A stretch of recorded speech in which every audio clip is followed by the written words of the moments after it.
জি, hello, আসসালামু আলাইকুম। ওয়ালাইকুম সালাম। জি আপু, আপনার বাড়িটা কোথায়?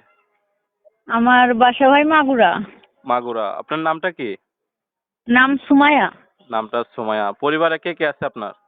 মনে করেন পরিবারে বর্তমান ধরতে গেলে আব্বু ছিল তো, মনে করেন আরেক জায়গায় বিয়ে করছে, কেউ নাই, বড় আপু আছে। আচ্ছা, তে আপনি প্রতিবেদনে কেন আসলেন? এর আগে পরে আসছিলেন প্রতিবেদনে? না না না, এটাই প্রথম, বুঝছেন, এর আগে কোনো প্রতিবেদনে আসেনি। আচ্ছা, মনে কেন করেন আসলেন তে বলেন দর্শকদের উদ্দেশ্যে।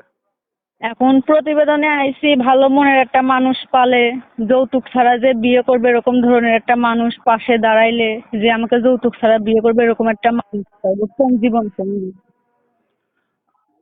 আচ্ছা, ইনশাল্লাহ। তে আপনার নাম্বারটা কি এখানে বলতে পারবেন? না আমি ভিডিও স্ক্রিনে দিব, দর্শকরা ওইখান থেকে নিয়ে আপনার সাথে যোগাযোগ করবে। আপনি দেবেন। আচ্ছা, তে দর্শক আপনারা সুমাইয়া আপুর কথাগুলো শুনলেন, ওনার নাম্বারটা ভিডিও স্ক্রিনে দেওয়া থাকবে। আপনারা স্ক্রিন থেকে নাম্বারটি নিয়ে ওনার সাথে যোগাযোগ করে ওনার বিস্তারিত জেনে নেবেন। আসসালামু আলাইকুম ওয়া রাহমাতুল্লাহি ওয়া বারাকাতুহু।